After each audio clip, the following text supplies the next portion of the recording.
नमस्कार दोस्तों। तो स्वागत है आपका एके वर्ल्ड पीजीएम में, जहां कहानियां केवल सुनी नहीं जाती बल्कि आत्मा में उतर जाती हैं। यह वह जगह है जहां हर शब्द, हर विचार आपके भीतर की उस शक्ति को जगाने आता है जिसे दुनिया ने दबा दिया है और जिसे आपने खुद भी भूल जाना सीख लिया था। यहाँ हम आपको वही सुनाते हैं जो आपको याद दिलाता है कि आपकी सबसे बड़ी लड़ाई बाहर नहीं, आपके मन से है और उस लड़ाई को जीतना ही असली सफलता है। यहाँ आप सीखेंगे कि कैसे आपकी सोच, आपकी आदतें और आपके हर दिन के छोटे फैसले आपकी पूरी ज़िंदगी की दशा तय करते हैं।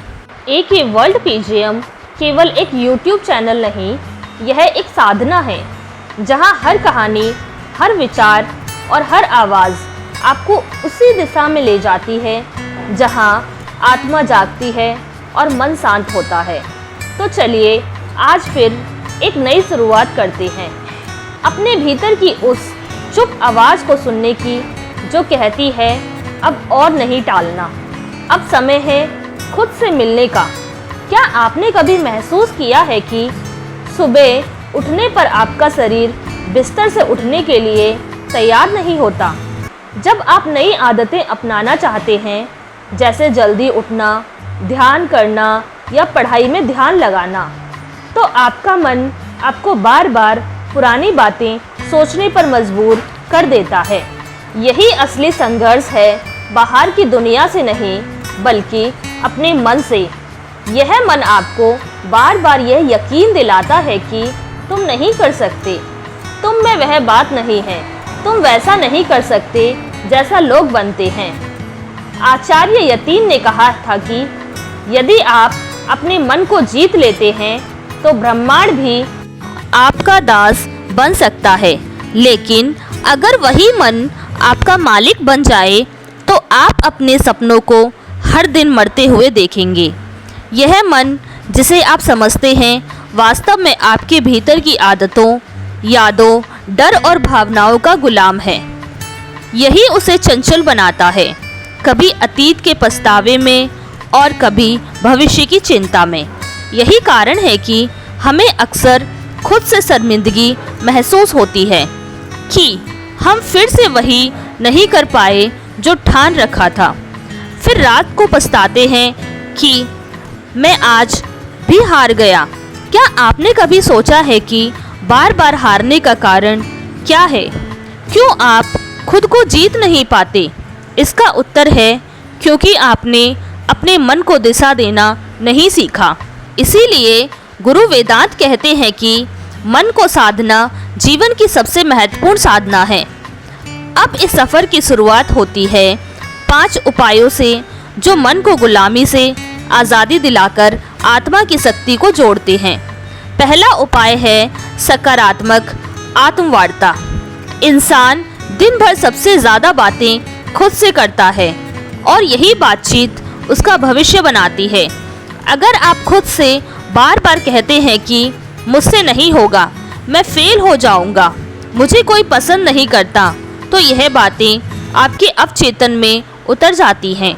जब कोई विचार अवचेतन में जाता है तो वह आदत बनता है और वही आदत आपका जीवन गढ़ती है। लेकिन सोचिए, अगर आप हर सुबह उठते ही अपने आप से कहते हैं मैं आज पहले से बेहतर हूँ, मुझे खुद पर भरोसा है, हर दिन मैं सीख रहा हूँ, तो क्या बदलाव आएगा?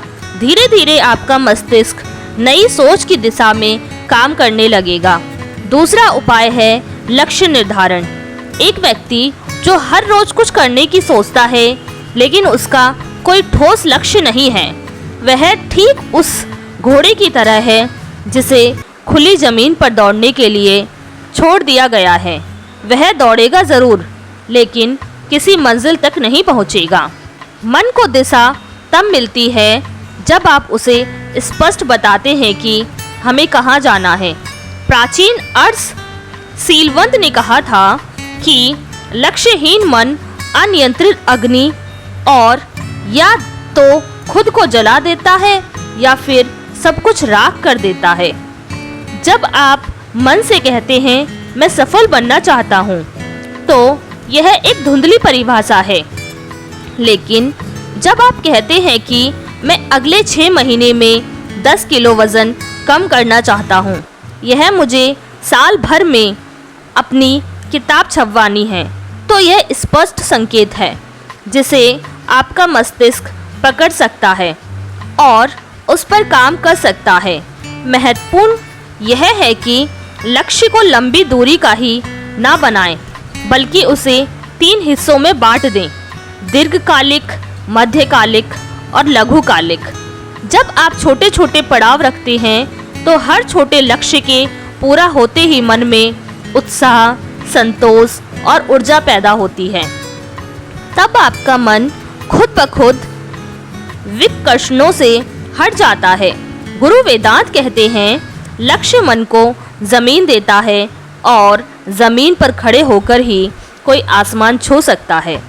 जब जिंदगी की भागदौड़ थका देती है, तब सोचने में कठिनाई होती है और निर्णय लेना एक चुनौती बन जाता है, तो असल समस्या हमारे भीतर के असंतुलन में होती है। जब मन को शांत करने की कोशिशें अधूरी रह जाती हैं, तो हम अक्सर यह कहकर चुप हो जाते हैं कि मेरे बस का नहीं है। लेकिन आरसी अच्युतानंद ने कहा था कि जिसने समय को नहीं साधा, वह मन को नहीं साध सकता। यही सच्चाई हमें समय प्रबंधन की अहमियत समझाती है। आजकल हम सभी व्यस्त हैं, लेकिन व्यस्तता का मतलब प्रगति नहीं है। हम दिन भर कामों में लगे रहते हैं, फिर भी रात को बेचैन सोते हैं। इसका कारण यह है कि दिन की कोई स्पष्ट योजना नहीं होती।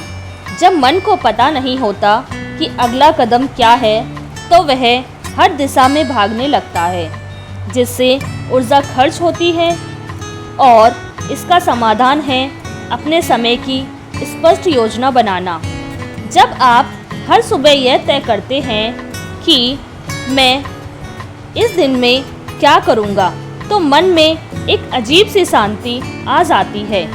मन अब डरता या घबराता नहीं है, क्योंकि उसे पता होता है कि क्षण भर का महत्व है। मनोवैज्ञानिकों ने भी साबित किया है कि जब हम समय को सही तरीके से प्रबंधित करते हैं, तो मस्तिष्क डोपामिन छोड़ता है, जो सफलता या संतोष का अनुभव कराता है। प्राचीन शास्त्रों में समय को काल देवता कहा गया है। गुरु वेदांत ने कहा था कि वर्तमान ही एकमात्र सत्य है।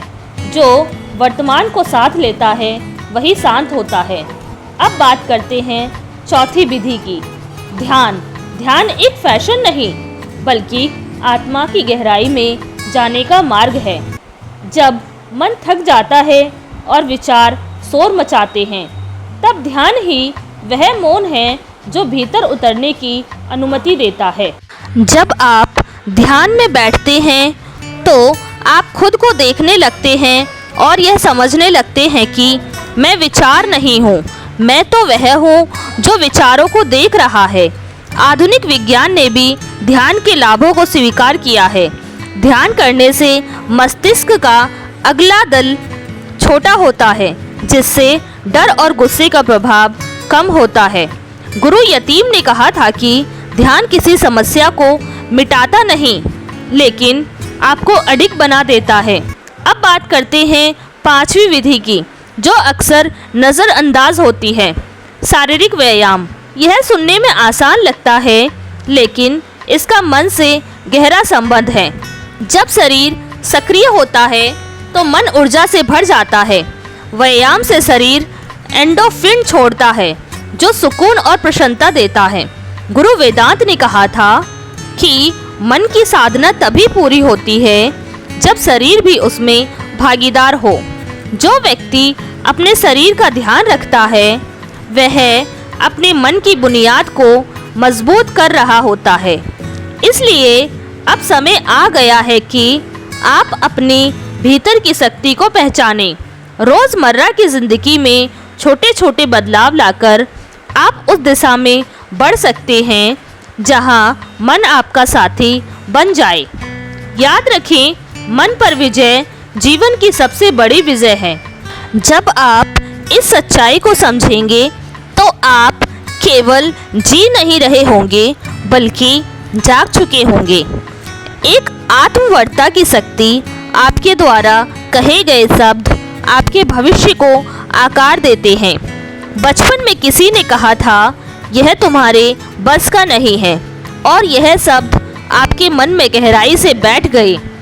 समय के साथ लोगों ने और भी बातें कहीं, जैसे तुम कमज़ोर हो या तुम कुछ नहीं कर पाओगे, और धीरे धीरे अपने भी यह बातें खुद से कहना शुरू कर दिया। आज भी जब कोई नया काम सामने आता है तो सबसे पहले यही आवाज़ आती है, मुझसे नहीं होगा। लेकिन सोचिए, अगर आप खुद से हार मान लेंगे तो आपको जीत की ओर कौन बढ़ाएगा। आचार्य शिवंद सोमपुरी, एक प्राचीन तपस्वी, कहते थे, जो व्यक्ति दिन भर दूसरों से नहीं बल्कि खुद से बातें करता है, वही बातें उसके जीवन की दिशा निर्धारित करती हैं। अगर आप खुद से कहें, मैं सक्षम हूँ, मैं लगातार सीख रहा हूँ, तो आपका मन उसी दिशा में सोचने लगता है, क्योंकि मन हर बार दोहराई गई बात को सच मान लेता है, चाहे वह झूठ ही क्यों ना हो। इसलिए अगली बार कोई चुनौती आए तो खुद से कहें, मैं अभी वहाँ नहीं पहुँचा हूँ, लेकिन मैं रास्ते पर हूँ। यह छोटी सी बात आपके भीतर नई ऊर्जा भर देती है, और यह कोई प्रेरणादायक वाक्य नहीं बल्कि एक आंतरिक आदत है जो आपकी वास्तविकता को बदल सकती है। जीवन की दिशा जब लक्ष्य स्पष्ट होता है तो मन अपने आप आगे बढ़ने लगता है। बहुत से लोग कहते हैं, मैं कुछ बड़ा करना चाहता हूँ, लेकिन जब उनसे पूछा जाता है कि क्या, कब तक और कैसे, तो उनके पास कोई जवाब नहीं होता। इस तरह की अस्पष्टता मन को भटकाती है। गुरु वेद पारस अर्स, जो एकांत में साधना करते थे, कहते हैं कि मन एक खुली जमीन बंधा बैल है। अगर उसे दिशा नहीं दी गई तो वह अपने ही पैरों में उलझ जाता है। बिना लक्ष्य के जीवन का कोई भी कार्य सिर्फ थकावट बन जाता है। सच्चाई यह है कि जब मन को स्पष्टता होती है कि उसे क्या करना है और कब तक करना है, तब वह किसी भी चीज़ से नहीं भटकता। इसलिए लक्ष्य को ध्यान से निर्धारित करना आवश्यक है। मैं अमीर बनना चाहता हूँ कहने की बजाय मैं अगले 6 महीनों में 1 लाख रुपए बचाना चाहता हूँ कहें। मैं सफल बनना चाहता हूँ कहने की बजाय मुझे इस साल एक किताब पूरी करनी है कहें। गुरु वेद पारस का मानना था कि लक्ष्य मन के लिए एक कंपास की तरह होता है। एक बार दिशा मिल गई तो यात्रा अपने आप शुरू हो जाती है। छोटे छोटे पड़ाव बनाएं और हर पड़ाव पर पार करते हुए अपने मन को जीतने चलें। यही असली अनुशासन है, समय का प्रबंधन। जब हम समय को सही दिशा में लगाते हैं तो हमारा मन भी स्वाभाविक रूप से नियंत्रित हो जाता है। आजकल लोग अक्सर कहते हैं मेरे पास समय नहीं है, लेकिन सच्चाई यह है कि समय सभी के पास है, समान रूप से होता है। बस कुछ लोग इसे सही तरीके से संभालना जानते हैं, जबकि अन्य इसे बर्बाद कर देते हैं। अनियोजित दिन सबसे ज़्यादा मन को बेचैन करते हैं।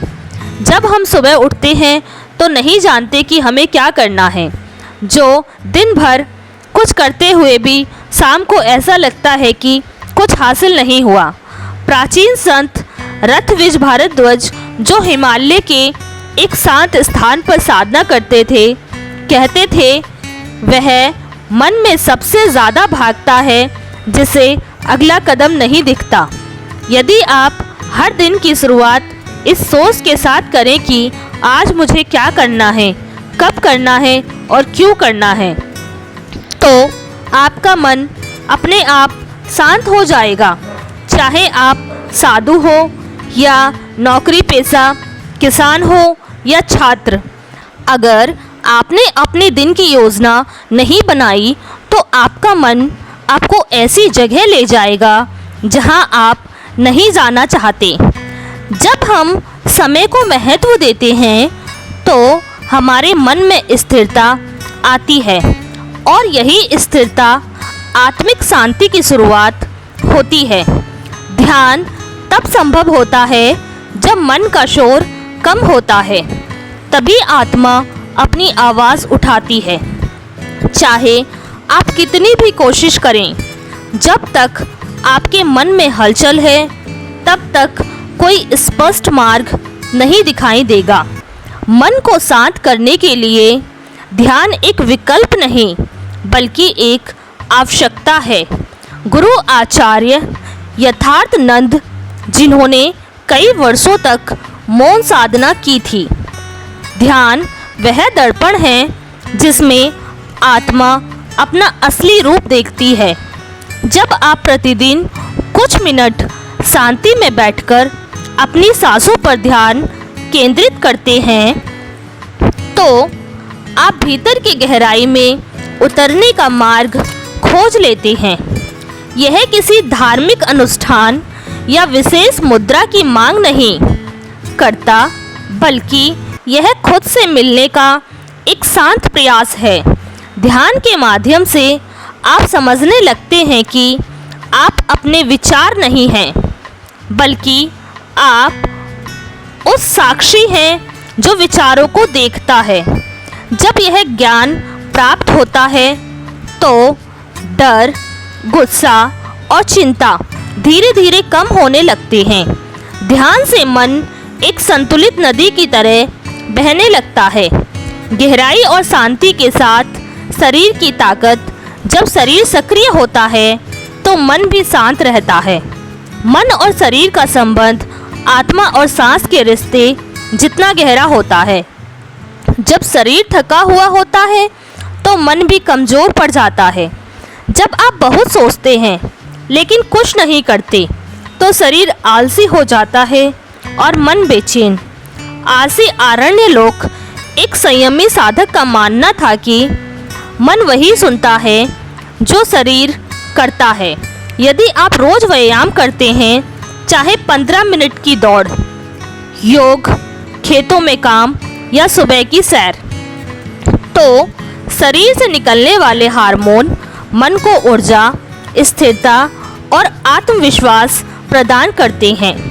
व्यायाम केवल कैलोरी जलाने के लिए नहीं बल्कि मन को मजबूत बनाने के लिए भी आवश्यक है। जब शरीर मजबूत होता है तो मन भी सोचने की हिम्मत जुटाता है। पसीना बहने पर सोच स्थिर होती है और जब सांसें तेज होती हैं तो नकारात्मक विचार बाहर निकलते हैं। एक समय की बात है, एक गांव में एक गरीब आदमी रहता था। उसके पास धन नहीं था, लेकिन वह हमेशा मुस्कुराता रहता था। वह हर परिस्थिति में अच्छाई खोज लेता था, चाहे सुख हो या दुख।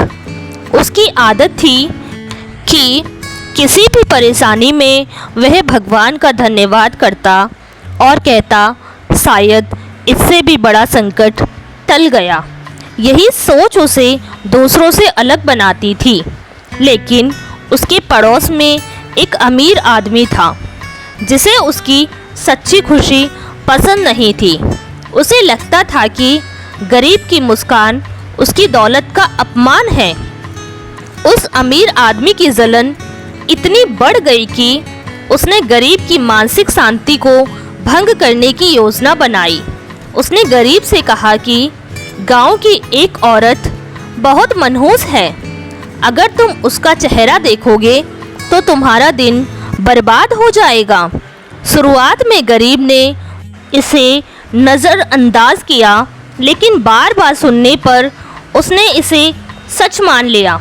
अगले दिन जब उसने उस औरत का चेहरा देखा और उसके पाँव में कांटा चुभ गया, तो उसने मान लिया कि वह औरत अशुभ है।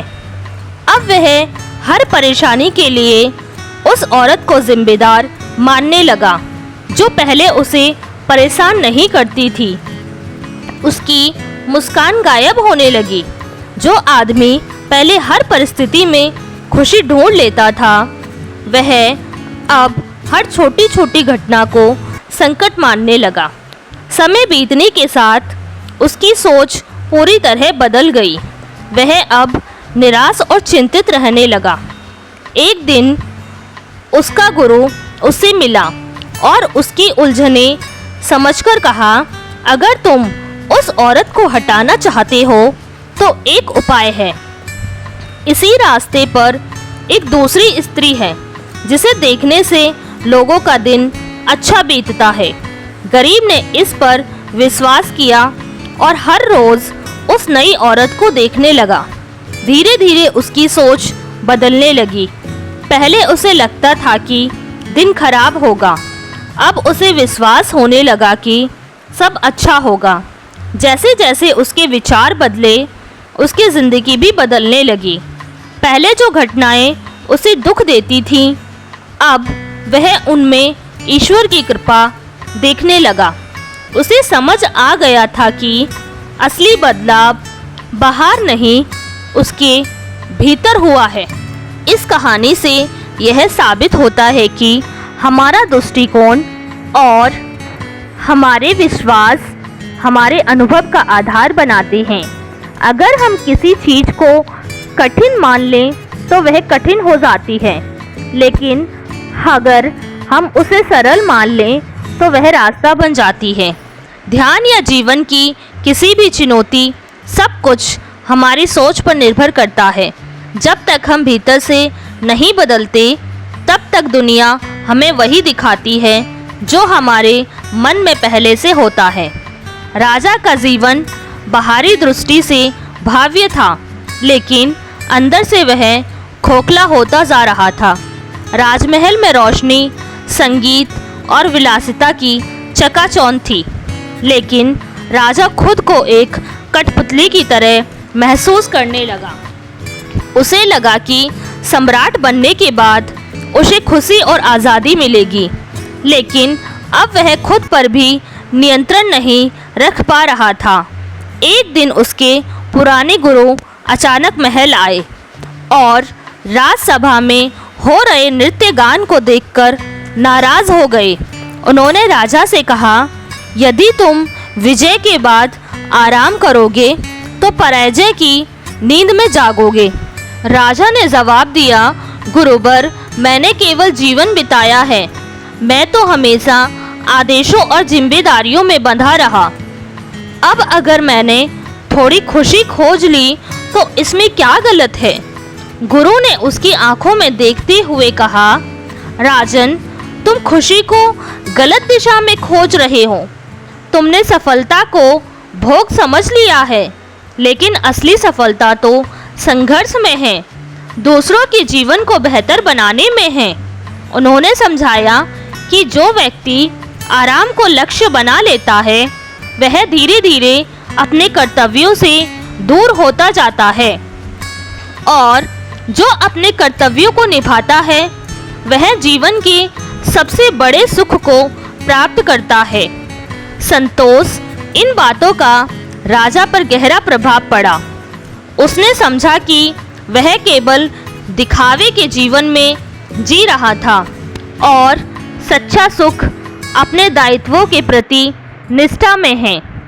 उस दिन से राजा ने खुद को पूरी तरह प्रजा की सेवा में समर्पित कर दिया। उसने सत्ता को आराम की जगह जिम्मेदारियों के रूप में स्वीकार किया। जब उसके राज्य में भीषण अकाल पड़ा और प्रजा भूख से परेशान होने लगी, तब उसने 40 दिनों तक अन्न का एक दाना भी नहीं खाया और अंत में अपने लोगों के लिए अपने प्राणों का बलिदान दे दिया। उसकी यह तपस्या केवल बलिदान नहीं, बल्कि जब तक आत्मा से जुड़ा संघर्ष नहीं होता, तब तक जीवन केवल अस्तित्व है, अर्थ नहीं। यह कहानी यह दर्शाती है कि जो लोग सोचते हैं कि सफलता का मतलब आराम है, वे कभी भी खुद को विकसित नहीं कर पाते। लेकिन जो हर दिन अपने आलस्य, विकल्पों और बहानों से लड़ते हैं, वही धीरे धीरे अपने मन पर नियंत्रण पा लेते हैं। जब मन नियंत्रण होता है, तभी जीवन को दिशा मिलती है। इसलिए यदि लक्ष्य पाना है तो विकल्पों को समाप्त करना होगा। जब भीतर का डर कहता है तो नहीं कर पाएगा, वहीं से लड़ाई शुरू होती है। जैसे गणित में कठिन सवाल पहले डराते हैं, लेकिन अभ्यास से वे सरल हो जाते हैं। वैसे ही जीवन की समस्याएं भी अभ्यास से हल होती हैं। एक बार सोच को तय कर लो कि जो चाहा है उसे पाकर ही हम दम लेंगे। फिर देखो, वे रास्ते भी खुलने लगेंगे जो आज बंद दिखाई देते हैं। आपकी सोच आपके जीवन को आकार देती है। यदि आप किसी चीज़ को नकारात्मक मान लेते हैं, तो आपका मन और अनुभव भी उसी दिशा में बढ़ते हैं। लेकिन जब आप अपनी सोच को बदलते हैं, तो दुनिया भी बदल जाती है। विश्वास की शक्ति सबसे प्रभावशाली होती है। जो आप अपने भीतर सच मानते हैं, वही आपकी वास्तविकता बन जाती है, चाहे वह सकारात्मक हो या नकारात्मक। दूसरों की राय तब तक प्रभाव नहीं डालती जब तक आप उन्हें अपने मन में स्थान नहीं देते। एक गरीब व्यक्ति पहले खुश था, लेकिन जब उसने अपने अमीर पड़ोसी की बातें मान ली तो उसकी खुशी छिन गई। ध्यान कठिन नहीं है, आपकी धारणा इसे कठिन बनाती है। यदि आप मानते हैं कि ध्यान करना मुश्किल है, तो वह कभी भी सफल नहीं होगा। लेकिन यदि आप अपनी सोच बदलते हैं, तो ध्यान आपका साथी बन सकता है। असली संघर्ष बाहरी नहीं, बल्कि आंतरिक होता है। मन के भीतर जो लड़ाई चलती है, आलस्य, नकारात्मकता और विकल्पों की भीड़, उसे जीतना असली सफलता है। सफलता का अर्थ केवल आराम नहीं, बल्कि जिम्मेदारी है। जब राजा ने सफलता को भोग समझा, तब वह खोखला रहा। लेकिन जब उसने उसे सेवा और कर्तव्य में बदला, तब उसे सच्चा संतोष मिला। कर्तव्य के प्रति निष्ठा सबसे बड़ी खुशी है। जब आप अपने काम, जिम्मेदारियों और जीवन के लक्ष्यों के प्रति समर्पित होते हैं, तब आपको वह आंतरिक शक्ति मिलती है जो किसी भौतिक सुख से नहीं मिल सकती। छोटे छोटे अभ्यास ही बड़े साधन बनते हैं। 5 मिनट की एकाग्रता, छोटे लक्ष्य और आदतों पर थोड़ा नियंत्रण, यही आपके व्यक्तित्व को गहराई प्रदान करते हैं। समरगढ़ राज्य में एक नया सम्राट बना था, युवराज ईश्वरराज। वह बचपन से ही बुद्धिमान, वीर और कर्तव्यनिष्ठ माना जाता था। उसके गुरु अलेश्वर आसी ने उसे शिक्षा दी और नीति का प्रशिक्षण दिया, और जब समय आया तो उन्होंने उसे राजगद्दी सौंपकर वन में साधना करने चले गए। समय के साथ राज्य समृद्ध हुआ और सम्राट का जीवन ऐश्वर्य में बदल गया।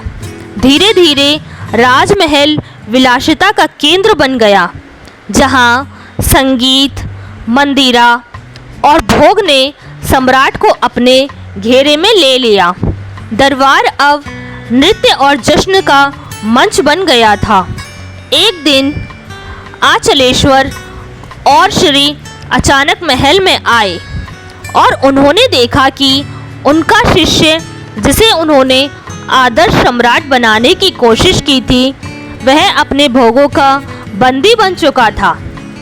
उनके चेहरे पर क्रोध और दुहक दोनों थे।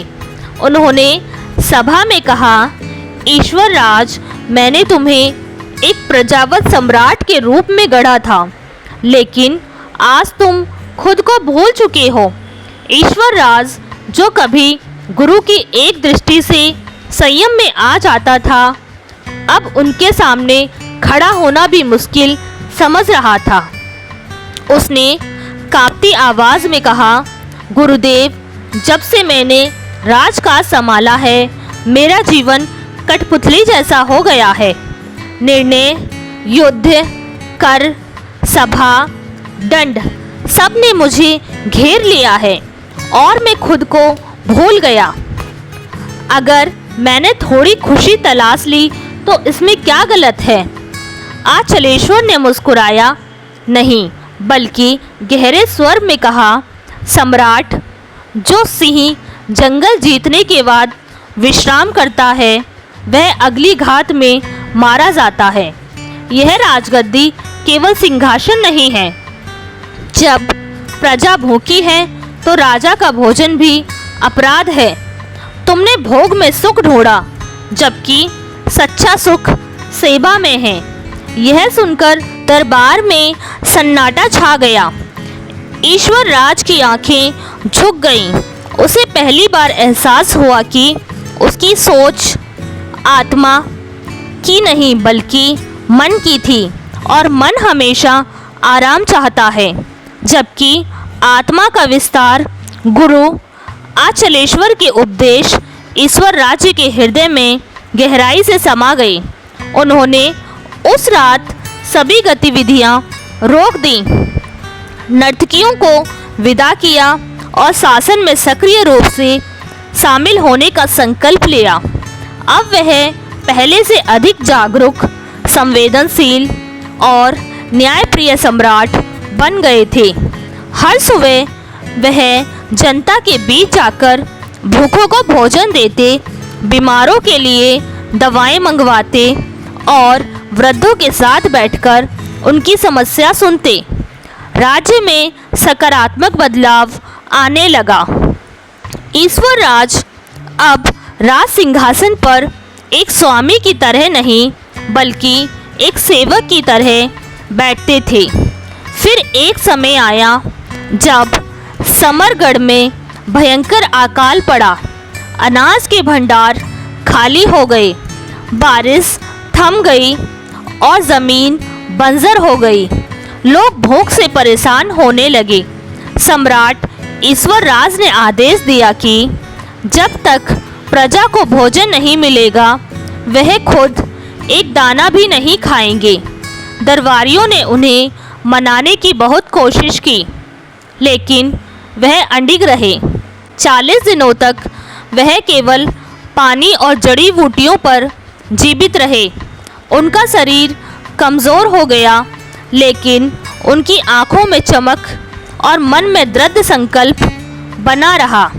अंततः 40वें दिन अपने लोगों की भलाई के लिए लड़ते हुए उन्होंने चुपचाप अपने कमरे में प्राण त्याग दिए। उस दिन समरगढ़ में एक गहरी शांति छा गई। उनकी मृत्यु कोई हार नहीं थी, बल्कि अपने कर्तव्य की जीत थी। लोग कहते हैं कि उस दिन पहली बारिश हुई, जैसे आसमान ने भी उनके बलिदान को सम्मानित किया हो। यह कहानी हमें सिखाती है कि सच्चा सम्राट वह नहीं होता जो सिंहासन पर बैठता है, बल्कि वह होता है जो हर सुबह उठकर जनता के सुख को समझता है। जब तक हम संघर्ष को बोझ समझेंगे, तब तक हम थकते रहेंगे, लेकिन जिस दिन हम समझेंगे कि संघर्ष ही आत्मा का विश्वास है, विकास है, तब हर चुनौती हमें मजबूत बनाएगी। ईश्वर जैसे नायक हमें सिखाते हैं कि सेवा, त्याग और निष्ठा से बड़ा कोई सुख नहीं होता, और यही गुण मनुष्य को राजा नहीं बल्कि राजधर्म का सच्चा प्रतीक बनाते हैं। इस कहानी से मिलने वाली महत्वपूर्ण सीखें सच्ची सफलता केवल भोग में नहीं बल्कि जिम्मेदारी निभाने में है। राजा बनने का मतलब सिर्फ शासन करना नहीं है, बल्कि प्रजा के सुख दुख को अपने दिल से समझना है। आराम की चाह मन की होती है, जबकि सेवा की इच्छा आत्मा की। अगर आप जीवन में केवल आराम और सुविधाएं खोजते हैं तो आपकी आत्मा कभी संतुष्ट नहीं होती।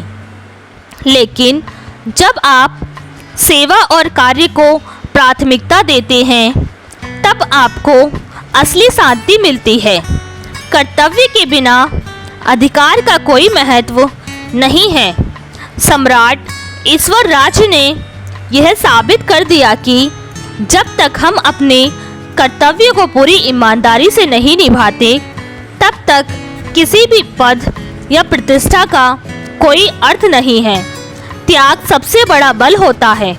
जब सम्राट ने भूखी प्रजा के साथ उपवास किया तब उसकी शक्ति केवल राजशाही नहीं बल्कि आत्मिक थी। सच्चा नेतृत्व वही है जो सबसे पहले खुद कठिनाई सहने के लिए तैयार हो। संघर्ष से भागना आत्मा को कमज़ोर बनाता है, जबकि उसे स्वीकार करना जागरूकता लाना। जब तक हम जीवन की कठिनाइयों को कोसते रहेंगे तब तक हम उसकी वास्तविक ताकत नहीं समझ पाएंगे। जैसे ही हम उन्हें स्वीकार करने लगते हैं, वही संघर्ष हमारी प्रगति का रास्ता बन जाता है। राजा वही है जो सबसे अंत में खाता है, सबसे पहले उठता है और सबसे ज़्यादा देता है। नेतृत्व का मतलब केवल शासन करना नहीं बल्कि सेवा, त्याग और उदाहरण बनकर जीना है। ईश्वर की अंतरिम सांसें भी एक महत्वपूर्ण शिक्षा बन गई। हीर नाम का एक युवा था जिसकी आंखों में कई सपने थे, लेकिन हर सुबह जब वह जागता तो खुद से ही एक बहस में उलझ जाता। उसे लगता था कि वह कुछ बड़ा कर सकता है, लेकिन एक अंदरूनी आवाज़ उसे कहती, आज नहीं, थोड़ा और इंतज़ार कर। उसकी मेज पर एक डायरी थी जिसमें उसने अपने 3 साल के लक्ष्यों को लिखा था। एक किताब पूरी करना, एक अच्छी नौकरी पाना और अपने माता पिता को अपनी कमाई से यात्रा पर भेजना। लेकिन उस सपनों के साथ ही उसके बहाने भी थे। थकान, बोरियत, सोशल मीडिया, रातों की नींद की कमी और दिन की अधूरी शुरुआतें। वह जानता था कि समय तेजी से गुजर रहा है, लेकिन उसका मन उसे बार बार आराम की ओर खींच लेता था। कभी वह सोचता था अभी तो उसके पास उम्र पड़ी है, कभी यह कि वह इतना सक्षम नहीं है। यही उसकी सबसे बड़ी उलझन बन गई थी। क्या वह वास्तव में वह कर पाएगा जो उसने सोचा था? क्या सिर्फ सोचने से सब कुछ संभव हो जाएगा? उसके अंदर 2 आवाज़ें थीं। एक उसे ऊंचाई की ओर खींच रही थी और दूसरी उसे नींद, डर और संदेह की ओर रोक रही थी। जब भी वह तय करता कि आज से सब बदल देगा, तभी दूसरा स्वर गूंजने लगता, इतनी भागदौड़ की क्या ज़रूरत है? बाकी लोग तो जैसे तेजी से जी रहे हैं, तू भी जी ले। और वहीं से शुरू होती है एक अदृश्य लड़ाई जो हर रोज उसके भीतर चलती थी, बिना किसी को दिखाई दिए। सबसे दुखद यह था कि हर दिन यह लड़ाई बिना किसी जीत के खत्म हो जाती। ना तो वह पूरी तरह हारा, ना जीता, बस टल गया। यही स्थिति सबसे खतरनाक होती है, जहां इंसान चलता है लेकिन आगे नहीं बढ़ता। हीर अब सब समझ रहा था, लेकिन उसे यह नहीं पता था कि इस खींचतान को कैसे खत्म करे। उसे कोई रास्ता सोचता नहीं था जिससे वह उस मन को नियंत्रित कर सके जो हर दिन उसे खुद से हरा देता था। एक दिन जब हीर बहुत परेशान था, उसने अपने शहर से दूर एक छोटी सी गांव में विदेह राशि से मिलने का फैसला किया। विदेह राशि एक शांत और समझदार साधक थे जिनकी बातें बहुत प्रभावशाली होती थीं।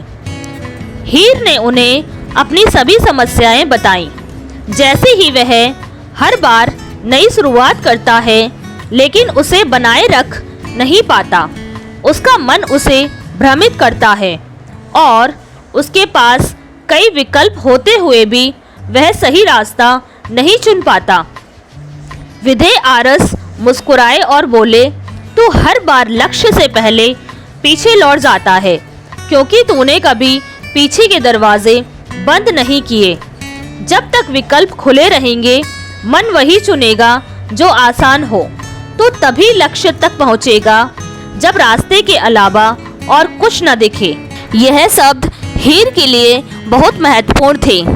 उसने समझा कि वह मन को बिना समझाए ही उसे नियंत्रित करने की कोशिश कर रहा था। मन को विश्वास, अनुशासन और दिशा की आवश्यकता होती है।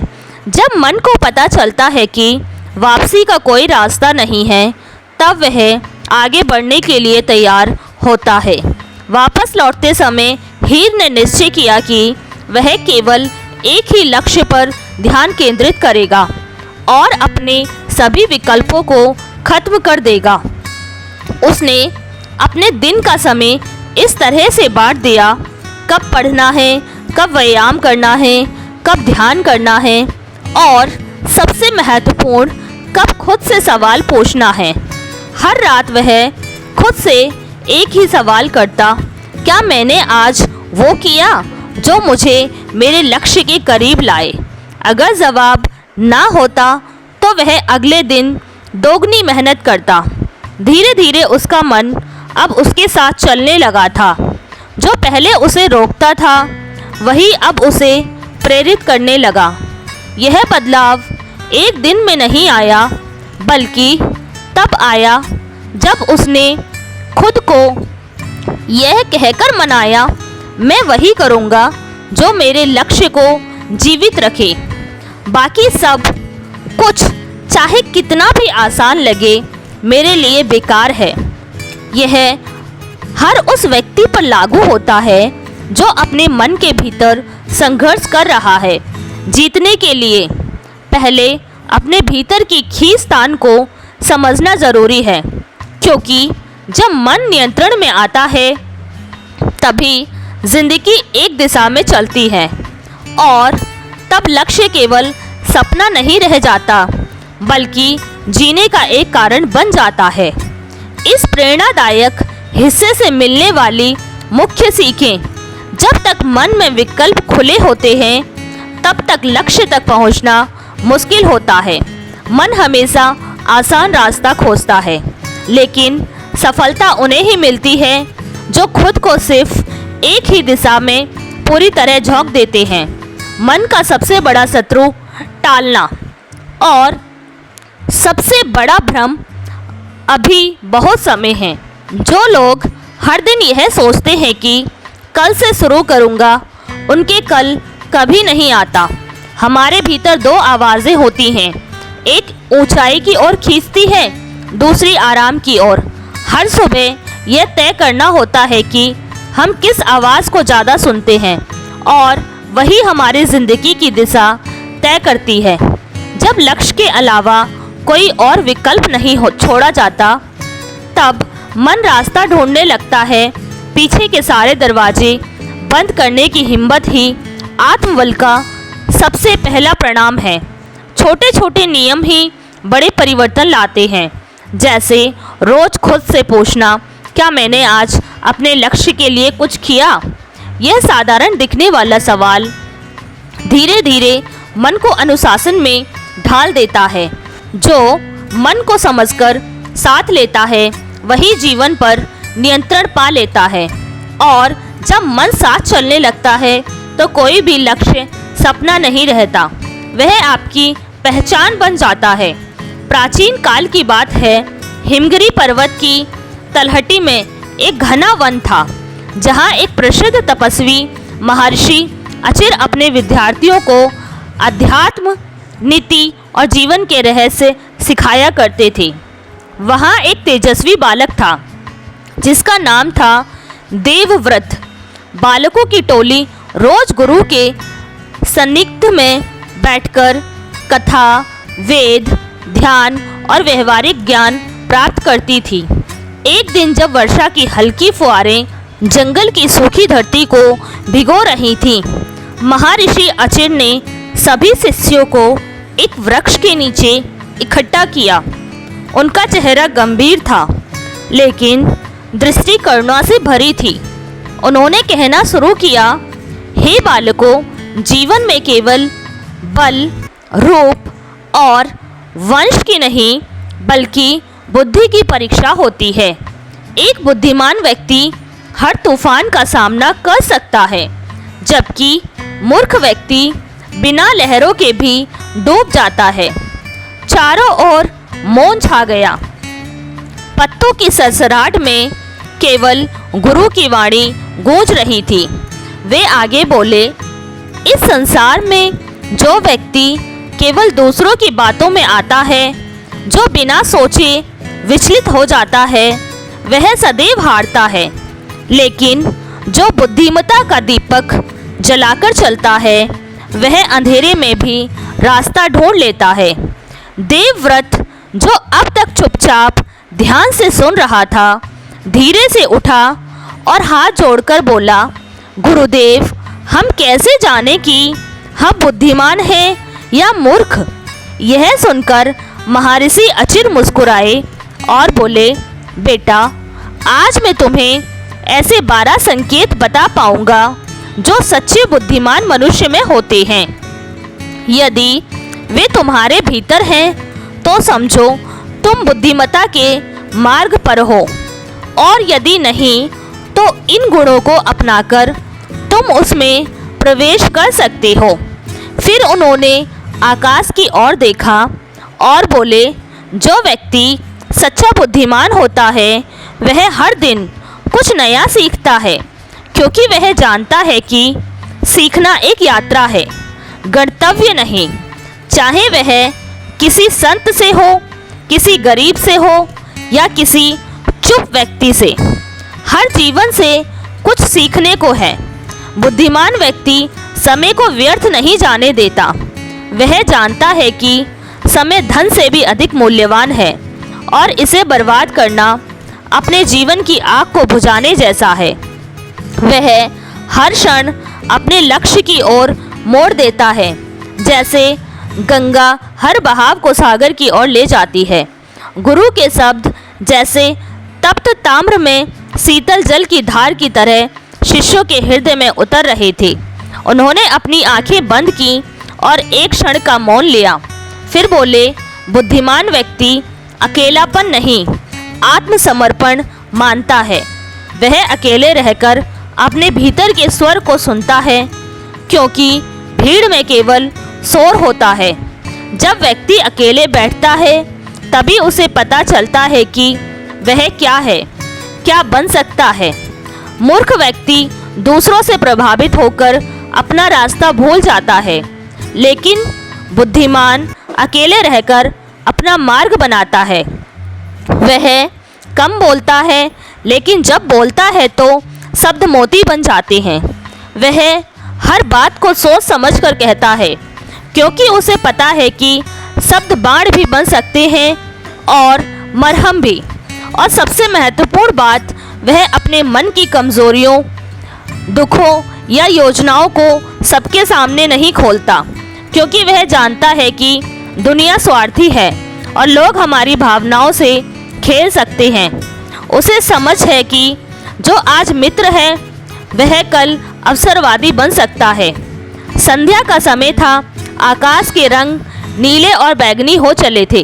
पक्षियों का कलरव शांति में विलीन हो रहा था। गुरु अचिर ने एक लकड़ी का टुकड़ा उठाया, उस पर हल्की सी रेखा खींची और बोले, देवव्रत, आओ, अब वक्त है उस अग्नि परीक्षा का जो हर शिष्य को पार करनी होती है, बुद्धिमानी की परीक्षा। बालक देवव्रत ने सिर झुकाकर चरण स्पर्श किया और गुरुदेव के सामने आकर खड़ा हो गया। गुरु बोले, तुम्हें बताना है कि इन 12 में से कौन से ऐसे लक्षण हैं जो तुम्हें कठिन समय में टिके रहने की शक्ति देंगे। और हाँ, यह सिर्फ ज्ञान नहीं, तुम्हें अपने जीवन की घटनाओं से उत्तर देना है। देवव्रत ने नेत्र मूंद लिए और कुछ क्षणों तक शांति में खड़ा रहा। फिर उसकी धीमी और आत्मविश्वास से भरी आवाज़ गूंजी, गुरुदेव, जब माँ की मृत्यु हुई थी तब मैं रोया नहीं। सब ने कहा कि मैं पत्थर हो गया हूँ, लेकिन उस रात मैंने आंसुओं को रोककर चुपचाप पिता की आंखों में देखा। वे टूटी हुई उम्मीदों की तरह कांप रही थीं। तब मैंने जाना कि बुद्धिमानी केवल पढ़े हुए शब्दों में नहीं होती, वह निर्णय में होती है। उस दिन मैंने जाना कि एक बुद्धिमान व्यक्ति कभी समय और भावनाओं को बर्बाद नहीं करता, बल्कि उन्हें दिशा देता है। मैंने पिता को सहारा दिया, खेत में काम किया, गांव के बड़े बुजुर्गों से सीखा और जीवन की हर छोटी बात में कुछ बड़ा खोजा। गुरु अचिर की आंखों में हल्की सी नमी थी। यह पहली बार था जब किसी शिष्य ने उत्तर जीवन के अनुभवों से दिया था, ना कि शास्त्रों से। वे बोले, और आगे बताओ बेटा। देवव्रत ने कहा, गुरुदेव, मैं अकेला रहता हूँ, क्योंकि मुझे पता है कि भीड़ में मौन ढूंढना मुश्किल है। मैंने जाना है कि बुद्धिमत्ता का तीसरा लक्षण है खुद से दोस्ती करना। जब मैं जंगल में ध्यान करता हूँ तो मन भीतर बातें करने लगता है, वह बातें जो बाहर के लोग शोर में दबा देते हैं। मैंने पाया कि अकेलापन आत्मबल बनता है यदि उसे समझा जाए। और फिर चौथा लक्षण, मैंने बोलना कम कर दिया है। बचपन में बहुत बोलता था, लेकिन जब एक बार मेरे शब्दों से किसी को ठोस पहुंची तब मैंने जाना कि शब्द तलवार से तेज होते हैं। अब मैं सोचकर बोलता हूँ, क्योंकि मैं नहीं चाहता कि मेरी वाणी किसी और का जीवन जला दे। फिर एक हल्का झोंका आया, जैसे प्रकृति भी देवव्रत की बातों पर मौन सहमति दे रही हो। गुरु ने सिर हिलाया और बोले, तुम 5वां लक्षण भी जानते हो? देवव्रत बोला, जी हाँ गुरुदेव, मैं अपने मन की बातें किसी को नहीं बताता, क्योंकि जो बातें अंदर रहती हैं वे ऊर्जा बनती हैं, लेकिन जो जुबान पर आ जाती हैं वे अक्सर खेल बन जाती हैं दुनिया के लिए। मैंने देखा है, जब मैंने अपने मित्रों को अपने दुख बताए तो कुछ ही समय बाद वह उन्हें किसी और के सामने मजाक बनाकर दोहराता था। मैंने सीखा, अपने हृदय का द्वार सबके लिए मत खोलो। गुरु अचिर मुस्कुराए। उन्होंने कहा, देवव्रत, आज से तुम सिर्फ मेरे शिष्य नहीं, मेरी आशा हो। लेकिन परीक्षा अभी पूरी नहीं हुई। कल मैं तुम्हें बाकी लक्षणों के साथ एक कठिन निर्णय दूंगा, जहां तुम्हारी बुद्धि और धैर्य दोनों की परीक्षा होगी। देवव्रत ने सिर झुकाया, लेकिन उसकी आंखों में अब डर नहीं था, वह बुद्धि की शांत चमक थी। अगली सुबह आश्रम में घना सन्नाटा था। नीम की छांव में गुरु अचिर और उनके शिष्य एकत्र थे। हवा ठंडी थी, लेकिन वातावरण में किसी असामान्य परीक्षा की आहट थी। महर्षि अचिर ने देवव्रत को बुलाया और कहा, बेटा, आज तुम्हारे समक्ष एक जीवन बदल देने वाली परिस्थिति रखी जाएगी, जिसमें तुम्हें अपना विवेक, धैर्य, अनुभव तीनों का समुचित प्रयोग करना होगा। तुम्हारा निर्णय ही तय करेगा कि तुम वास्तव में बुद्धिमान हो या केवल बुद्धिमानी की बातें याद रखने वाले एक शिष्य। गुरु ने आदेश दिया, गांव के दक्षिण कोने में स्थित वृद्ध आश्रम से तुम्हें 2 बूढ़ों को आश्रम तक लाना है। दोनों ही अंधे हैं, असहाय हैं, लेकिन दोनों का स्वभाव एक दूसरे से बिल्कुल विपरीत है। एक सदा क्रोधित रहता है, गालियां देता है और किसी की मदद स्वीकार नहीं करता। दूसरा शांत है लेकिन हर काम दूसरों पर छोड़ देता है। याद रखो, तुम्हारे पास सिर्फ एक दोपहर है और दोनों को एक ही समय में आश्रम लाना है। अब सोचो कैसे लाओगे। यह कोई सामान्य प्रश्न नहीं था, यह तो विवेक और करुणा का संगम मांगता था। देवव्रत बिना किसी झिझक के उठ खड़ा हुआ। उसने सिर झुकाया और बिना कुछ बोले दक्षिण दिशा में चल पड़ा। सबसे पहले उस वृद्ध के पास गया जो सदा क्रोधित रहता था। उसने सामने जाकर देवव्रत चुपचाप बैठ गया। जब वृद्ध ने उसे डांटने की कोशिश की तो उसने शांत स्वर में बस यही कहा, आपका गुस्सा आपका हक है, लेकिन मेरा कर्म है कि मैं आपको सम्मान दूं। यह सुनकर वृद्ध चौंका और पहली बार वह चुप हो गया। देवव्रत ने कहा, चलिए, मैं नहीं चाहता कि आपके शब्द मेरे लिए बदलें। मैं चाहता हूं कि आपकी तकलीफ़ें बदलें। वृद्ध उसकी बातों से प्रभावित होकर उठ खड़ा हुआ। वह धीरे धीरे उन्हें लेकर चलता रहा और बीच में एक वृक्ष के नीचे उन्हें बैठाकर खुद दौड़कर दूसरे वृद्ध के पास गया। वह वृद्ध जो हर कार्य दूसरों पर छोड़ता था, लेटा हुआ था। देवव्रत ने धीरे से उसके पास जाकर कहा, आपकी सेवा करने का सौभाग्य मेरे लिए वरदान है, लेकिन सेवा वही सार्थक है जहाँ साथ हो। चलिए, मेरे साथ चलिए। मैंने आपके लिए रास्ते में छांव की जगह तैयार कर रखी है। उस वृद्ध ने भी बिना प्रश्न किए उसका हाथ पकड़ लिया। अंततः देवव्रत दोनों वृद्धों को एक ही समय में आश्रम ले आया, लेकिन न क्रोध को बदले बिना और न ही आलस्य को नज़रअंदाज करके महर्षि अचिर उसकी इस रणनीति और सहनशीलता से इतने प्रभावित हुए कि उन्होंने सब शिष्यों के सामने खड़े होकर घोषणा की, देवव्रत, आज तुमने अपने कर्म से दिखा दिया कि तुम में एक सच्चे बुद्धिमान के सभी शेष लक्षण भी हैं।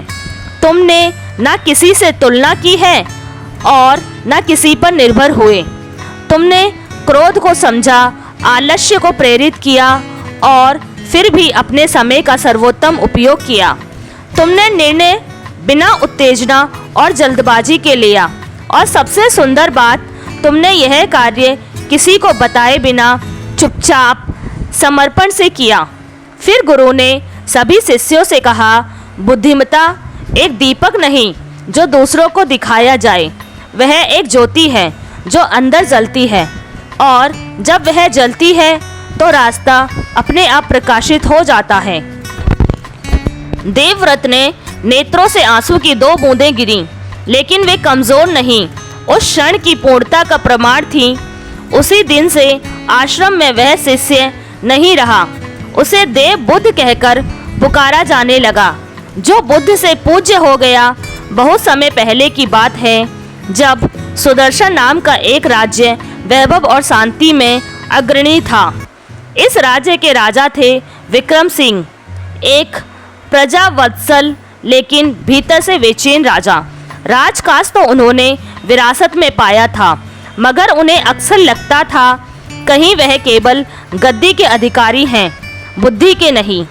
एक दिन उन्होंने अपने सबसे करीबी मंत्री यशवर्धन से पूछा, क्या तुम्हें सच में लगता है कि मैं इस राज्य का सबसे बुद्धिमान व्यक्ति हूँ?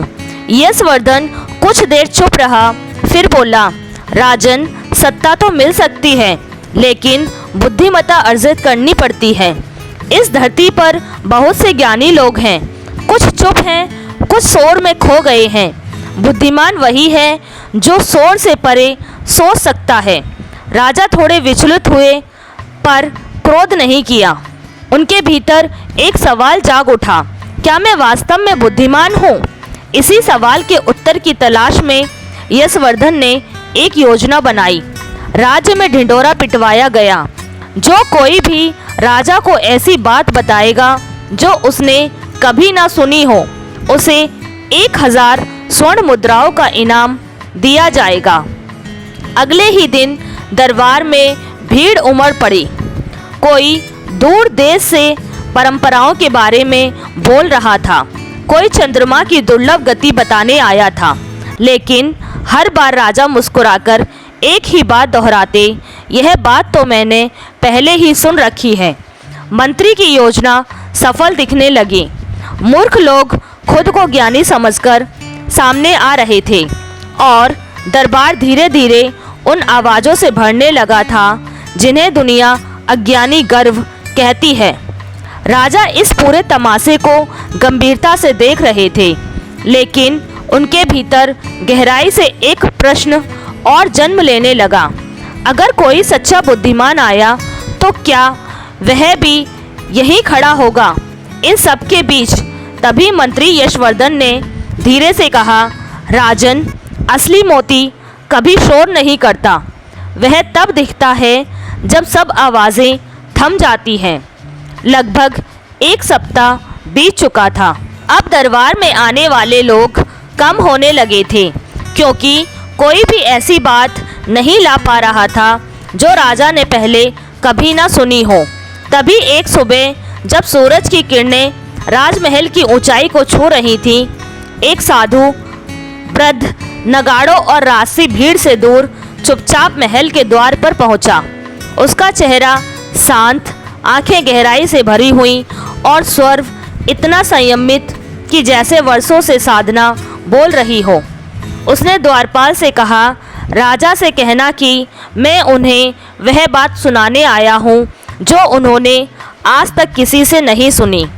खबर सुनते ही राजा ने तुरंत उसे दरबार में बुलवाया। दरबारियों की निगाहें साधु पर टिकीं और राजा विक्रम सिंह ने मुस्कुराते हुए पूछा, कहो तपस्वी, क्या लाए हो हमारे लिए? साधु ने राजा की ओर देखा और बोला, मैं तुम्हें कहानी नहीं, एक याद दिलाने आया हूँ। एक पुराना आरण जो तुम्हारे पूर्वज राजा तेजवर्धन ने मेरे पूर्वजों से लिया था। जब इस भूमि पर भयंकर सूखा पड़ा था, तब मेरे परदादा ने तुम्हारे परदादा को 2000 स्वर्ण मुद्राएं उधार दी थीं ताकि राजा को बचाया जा सके, किंतु वह आरण कभी लौटाया नहीं गया। यह बात मेरे कुल में पीढ़ी दर पीढ़ी चलती रही। आज तुमने स्वयं घोषणा की है कि जो कोई नई बात सुनाएगा उसे इनाम मिलेगा, तो मैं यह आरण की बात लेकर आया हूँ। पूरा दरबार स्तब्ध था।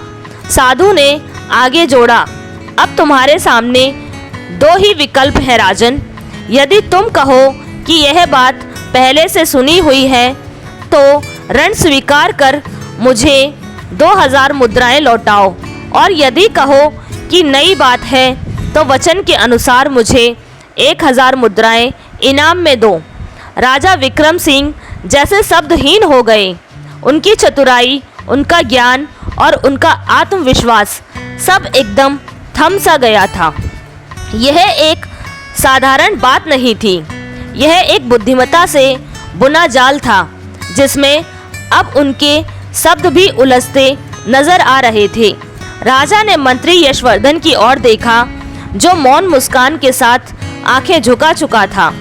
फिर राजा ने गहराई से साधु को देखा और कहा, तुमने सिर्फ मुझे नहीं, पूरे राज्य को सिखाया है कि असली बुद्धिमान वह होता है जो दिखावा नहीं करता, बल्कि परिस्थितियों को मोड़ने की क्षमता रखता है। साधु मुस्कुराया और बोला, राजन, मैं स्वर्ण नहीं चाहता, मैंने केवल इस होड़ को रोकना चाहा। यह दौड़ जहां लोग ज्ञान का मुखौटा पहनकर स्वार्थ के पीछे भाग रहे थे। जब एक राजा भी अपने आप को परखने के लिए दूसरों की आवाज़ ढूंढने लगे तो राज्य की आत्मा कमज़ोर हो जाती है। मैं चाहता था कि लोग फिर से अपने कार्यों पर लौटें, ज्ञान के दिखावे पर नहीं। राजा विक्रम सिंह ने फिर जनता के सामने घोषणा की, आज से इस राज्य में बुद्धिमत्ता का प्रमाण किसी ढिंढोरे से नहीं, बल्कि कर्म और विनम्रता से दिया जाएगा। और उसी दिन से दरबार में एक नया नियम बना कि जो सबसे कम बोले, सबसे ज़्यादा सुने और सही निर्णय ले, वही राज्य का मार्गदर्शक होगा। और उस साधु को बिना कोई स्वर्ण दिए राजगुरु आत्मविनीत की उपाधि से नवाजा गया, क्योंकि बुद्धिमत्ता की असली कीमत मुद्रा से नहीं, सम्मान से है। तो दोस्तों, अगर आपको यह कहानी थोड़ी सी भी पसंद आई हो तो इस कहानी को ज़्यादा से ज़्यादा लोगों तक शेयर करें और इस चैनल को सब्सक्राइब करना ना भूलें, ताकि आपको आगे की कहानियों की नोटिफिकेशन आसानी से मिलती रहे। और दोस्तों, इस कहानी में से अगर आपको एक भी जो बात पसंद आई हो तो कमेंट में लिखकर ज़रूर बताएं। धन्यवाद दोस्तों। नमो बुद्धाय। फिर मिलते हैं एक नई कहानी के साथ।